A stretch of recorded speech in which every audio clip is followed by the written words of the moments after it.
श्री राधा मनन Rasamrita channel के सभी श्रोताओं को मेरी श्री राधे। बंधुओं, आज हम बरसाना जी के दर्शन करेंगे और दर्शन करते करते एक बहुत ही प्यारी चर्चा भी करेंगे।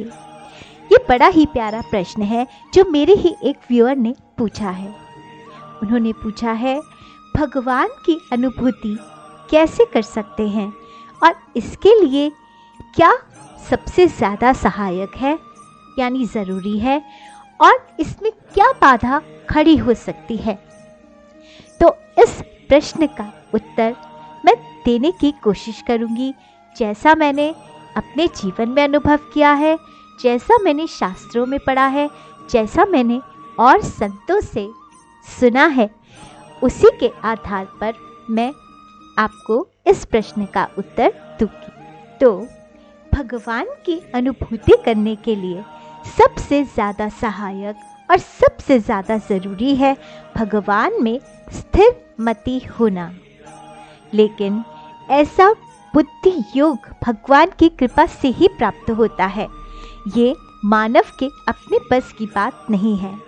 कहते हैं ना, सोई जानई जेहि तेहु जनाई, जानत तुम ही होई जाई।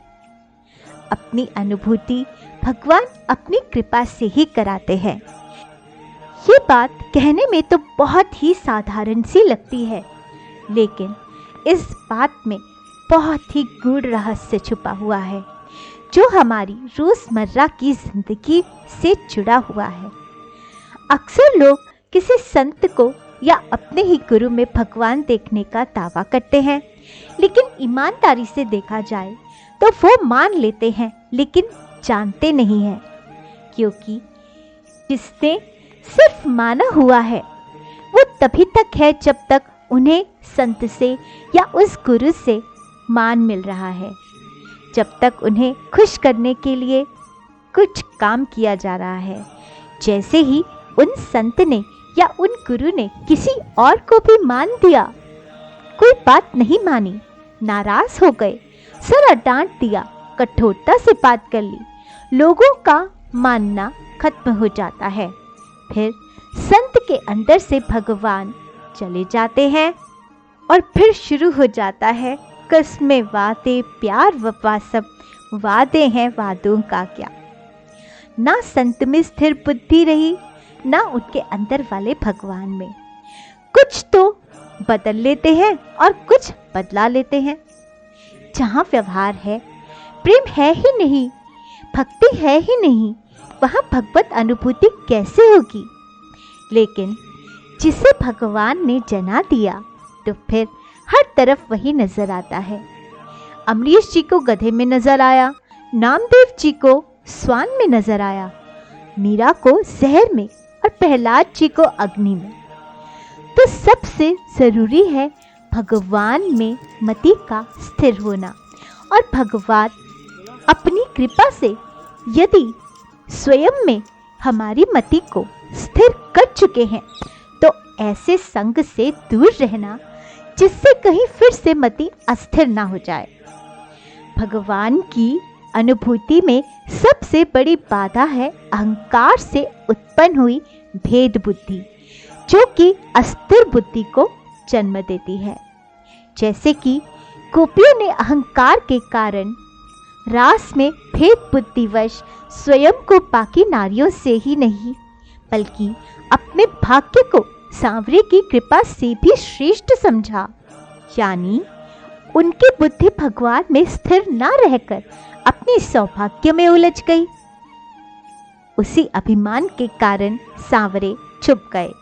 लेकिन फिर भगवान में बुद्धि को स्थिर कर सब बुद्धि का आश्रय ले गोपियों ने गोपी गीत गाया, एक ही साथ, एक ही स्वर में, एक ही लय में। किसी म्यूजिक डायरेक्टर ने कोई पहले से कंपोज नहीं किया था। उसी समय एक साथ, एक लय में, एक स्वर में, सबके हृदय में एक जैसे शब्द, एक जैसा भाव निकल रहा था। ये है समभाव और स्थिर बुद्धि की शक्ति, जिसने फिर से सभी गोपियों को और भगवान को अद्वैत कर दिया, एक कर दिया। तो सबसे बड़ी बात है कि यदि अनुभूति है तो भेद बुद्धि नहीं होती, और भेद बुद्धि है तो अनुभूति नहीं होती। तो भगवत अनुभूति के लिए सबसे जरूरी है स्थिर और समबुद्धि, और सबसे बड़ी बाधा है भेद बुद्धि और अस्थिर बुद्धि। लेकिन ऐसी अवस्था सांवरे ही कृपा से प्रदान करते हैं। लेकिन किसे? जो साधना तो कर रहा है लेकिन साधना का अभिमान नहीं कर रहा, आशा और कामना भगवान की कृपा की ही करता है, एक निष्ठ स्थिर दृढ़ भाव रखकर।